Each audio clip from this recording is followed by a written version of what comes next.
Hello everyone, thank you for staying tuned once again. So today I'm going to be talking about my experience as an accountant, what people think accounting is and what it is in real life. Alright, stay with me as we get right into the video. My journey as an accountant started for a period of 7 years. My first job, my first role that was supposed to be in the finance space was as a finance executive, but it was in an insurance company. But then by the time I resumed to work, my first day at work, I discovered that it was supposed to be a sales role, and I was like, okay, sales, okay. At that time I didn't have a choice because I'm just a recent graduate, and I needed to get my hands busy and start. So I took the job, although I do not have anything experience about sales aside from the normal sales, like you want to buy something and somebody attend to you. But then sales is beyond just selling something to someone when someone comes in to buy. What this particular role entailed was me getting clients, meeting targets, and ensuring that we close a deal that month, not just a deal, big deals that month. And I do not have experience in that regard, but then I took on the job with the hope that okay, this is the first, no experience is actually lost. So although I had been applying to other places and got so good, that same week I got another appointment letter, now as a finance officer. But then before I began my finance officer role, I tried to take action on my role as a sales executive. The first person I got to talk to pitch the organization solution to gave me a blatant no. Like no. I do not have any experience in sales. This particular man and I went to meet, his response to me just watered down the confidence I had. My confidence I was still trying to build up. I was still trying to rub my confidence to grow and just build up on my confidence. But his response to me, okay, what he actually told me wasn't really a bad thing, but me as a first time in the sales field, that response really brought down my self-esteem and brought down my morale, and that was like a first red flag for me taking on that role. What did the man ask me to do? He asked me to convince him on why he should buy that solution. I didn't know what to say. I was so discouraged.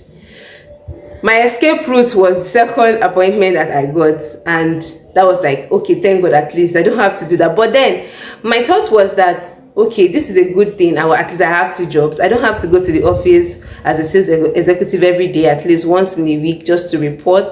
Then the other one is, as a fresh graduate, I need to go every day. So I was thinking I could manage both. Then I resumed to my finance officer role, and I was overwhelmed. Not because I did not know what I was supposed to do in terms of what I've been taught in school: debit and credit, balance sheets, cash flow statements, statement of financial position, and the likes. It's something I was actually expecting. But then this was like my first official experience, like practically on the field. Every of the experiences I've had was just on the field and in my career as an accountant. Like I was currently still doing my ICANN, but I did not have any on-field experience, and I was really overwhelmed. And what made me more overwhelmed was I did not have a superior to report to, so which means that I was the only person in the finance and accounting of that organization, and it meant that every error I made was going to be an error that would be noticed by my boss, and if I made no error, all well and good. So I was scared. I wasn't sure of myself. So this is to talk about imposter syndrome. There's so many times that we have been given opportunities to do something. Because we're not sure of ourselves, we tend to shy away and get cowered in, and is either we avoid taking that action, or because of our low confidence level, we just mess things up. But God's so good. One of the things that helped me during that period of my life was I was always okay, before then, I had joined a church, Covenant Christian Center. Thank you, Pastor Pojoyemade, for every of the words that you impacted. And then I was now at Harvesters International. So the churches that I attended from that period of my life also helped me. I now began to confess the right affirmations. I'll tell myself I am enough, I can do this, I'm capable, I cannot be tossed all around, I know what to do, I'm efficient, I'm effective. I was always saying all those affirmations. So those were one of the things that encouraged me to keep on going. Then I tried to reach out to my colleagues in the icon space and say, okay, my friend, how are you doing? Okay, I have this situation. How am I supposed to go about it? Especially those that are in a team of in another organization that had a team of accountants they are working with. So I'll just reach out. Anyone that can help me, I'll just invite that and go ahead to implement. But it got to a time that it was not looking like I was a burden. I was bothering these people. I did not have a superior to report to, so I was the sole person, like everything I did was just focused on me. And if I made any error, my boss was going to see it. I was in the middle. I was scared. I was scared of losing my job. I was scared of making mistakes because I was dealing with large sum of money. I mean, the company is not just a side business that was worth 1 million. I mean, the business was a real big business, was a real big company, even though it was a startup at that time, but they had a very huge investment. So it was a whole lot for me at that period. But then the ones that I knew, and it's one thing for you to learn accounting in theory, and it's another thing to practice it in on the field. There are some standards that when you are in the course of taking the course, you know that you are focusing on that course, you just have to know it. But then on the field, sometimes many of those things will just leave your brain and you forget.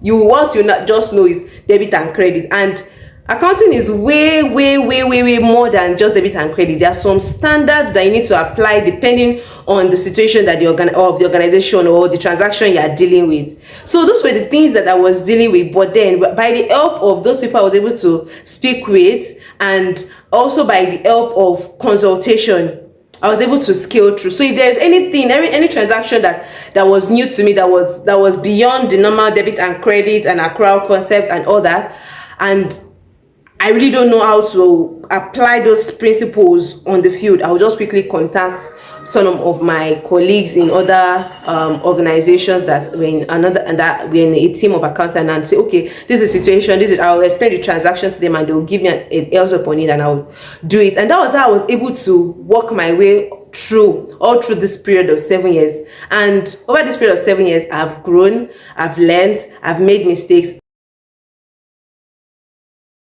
And one thing about mistakes is when you have made that mistake, the mistakes I made most of the time were on the job, as I'm saying. But the beauty about mistakes is once you have made that mistake, you would never repeat it again, because once you make the mistake and you identify that you have made a mistake, and not just identify, and you look for a solution, it will get stuck with you. You will just know it for life. And so that's why they say experience is the best teacher. Although not all experience, it's better for you to ride on the shoulders of those that have gone ahead, so that you don't make those mistakes, because some mistakes can be very costly, and we don't want to be in that kind of position. But then my own mistakes helped me to grow. It helped me to build my experience level, and it just became part of me. And no one could tell me that I could prepare a full financial statement that the auditors will audit, and there will be little or less adjustments. And I've managed the financials of the organization for a period of 3 years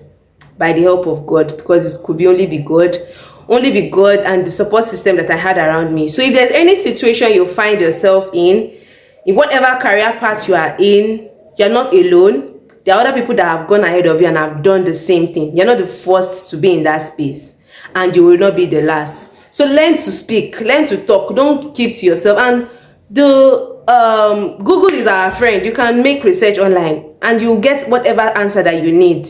Not even now that we have chat GPT. It's not like when I made those mistakes, I did not get bad booze from my bosses. I got bad booze. So when you make mistakes, expect to get basbos, because those basbos, those criticisms, they are most likely going to be constructive criticism. Be open to criticism, because at the end of the day, it's going to be to your own benefit. It's going to be to your own benefit. Like, my boss would always criticize my work and ensure that I go over my work and ensure that I get it done right, in order for it not to get to the director, which is the finance person. So I just had to be on my toes and ensure that I got it right. And those are one of the things that has built me and grown my experience level in the finance and accounting space. I'm still not there yet. I'm not perfect, but then I'm working towards perfection. I keep, one of the things I would advise that if you're in this space as I am, your education in school is not the end. Like the moment you are done with your ICANN or your BSc program, that is not the end. There is still continuous learning. You cannot say, okay, that's the end, and everything you forget. Things, standards keep coming up, new improvements, new regulations, and you need to stay updated with new trends so that you don't become stale and outdated. So in whatever field you find yourself in, whether it's in the accounting space or whatever space you find yourself in, try to stay in connection with your colleagues. There could be something that you don't know that they know, and there's something that you know that you can impact. And the more you teach, the more you get better at it. One of my experiences while I was trying to get help was I noticed that sometimes maybe that's not the case, but then because they also have their own activity, their own job, it usually almost looked like I was like a burden, or I was becoming like a burden. But I did not mind, I did not care. What I'll do most of the time, I'll just beg the person and create time with the person, and we just talk about it, and I'll explain what it is, and they'll give me a reason why it is not like that, and then I'll go back to read about it. Then it just got stuck with me. So whatever field you find yourself in, don't stop reading. That's the point. Don't stop making research. Don't stop connecting with your peers on it. Don't stop making reference to YouTube. YouTube is even there. You can find almost anything on YouTube. You can find almost anything online, and just stay where there is knowledge. Stay where there is knowledge. Stay where there is information, so you don't get stale and removed. I hope this was helpful. Accounting goes beyond your 9 to 5 role. There are sometimes that you have to stay beyond the 9 to 5. Wherever you find yourself, just ensure that you're staying in connection with other people in that field, and you're not a loner. You're not doing it all by yourself. It might look like you're a burden when you're trying to liaise with other people, but no, don't look at it that way. If you have to buy lunch for the person, or buy time from the person, or just do something to just get that person's attention, do it. At the end of the day, it's for your own benefits, and the beauty about it is that person will also know it for life. If you have an information, don't hoard information. Stop hoarding information, especially when it comes to this part. See, the sky is enough for everyone to fly. The fact that you give that person information does not mean that the person would come above you. And the beauty about it is when you give information, when you teach other people what you know, it sticks with you. You know it better. It becomes part of you. You would not forget it.